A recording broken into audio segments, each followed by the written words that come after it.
আসসালামু আলাইকুম প্রিয় দর্শক, আজকে আমরা যে বিষয় ভিডিও তৈরি করতে যাচ্ছি শিরোনাম দেখে অবশ্যই আপনারা বুঝতে পারছেন।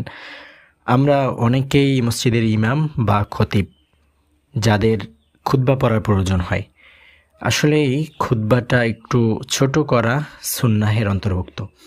আমরা অনেকেই রিকোয়েস্ট করছি, আমার কাছে অনেকেই রিকোয়েস্ট করছেন খুতবা একটা ফাইলের জন্য, সংক্ষিপ্ত খুতবার জন্য। আপনারা যে স্ক্রিনে যে পেপারটা দেখতে পাচ্ছেন খুতবা লেখা, এটা হচ্ছে একটি সংক্ষিপ্ত জুম্মার দিনের খুতবা। এখানে প্রথম খুতবা এবং সানি খুতবা উভয় খুতবাই রয়েছে একবারে সংক্ষিপ্ত। অনেকেই চেয়েছেন যে এমন একটি খুতবা প্রয়োজন যেটা প্রত্যেক জুম্মায় সার অংশ, অর্থাৎ প্রত্যেক জুম্মায় এই খুতবাটুকু যেন পড়া যায়।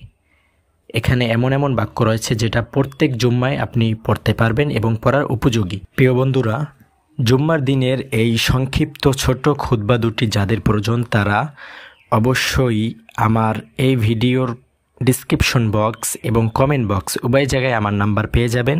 সেখান থেকে আমাকে নাম্বারে হোয়াটসঅ্যাপে কল দিয়ে অথবা মেসেজ দিয়ে আমার যে কাঙ্ক্ষিত যে ফাইলটি রয়েছে, ছবিটি রয়েছে জুম্মার দিনের সংক্ষিপ্ত দুটি খুতবা যাদের প্রয়োজন তারা নিতে পারবেন। আর যদি যাদের সমস্যা হবে, যাদের প্রয়োজন মিটাতে হোয়াটসঅ্যাপে সমস্যা হবে, আপনারা সুবিধার্থে আরেকটা কাজ করতে পারবেন। ডিসক্রিপশন বক্সে একটা লিঙ্ক পাবেন, সেখানে ক্লিক করলেও আপনি আপনার কাঙ্ক্ষিত জুম্মার দিনের খুতবা দুটি আপনি ডাউনলোড করে নিতে পারবেন।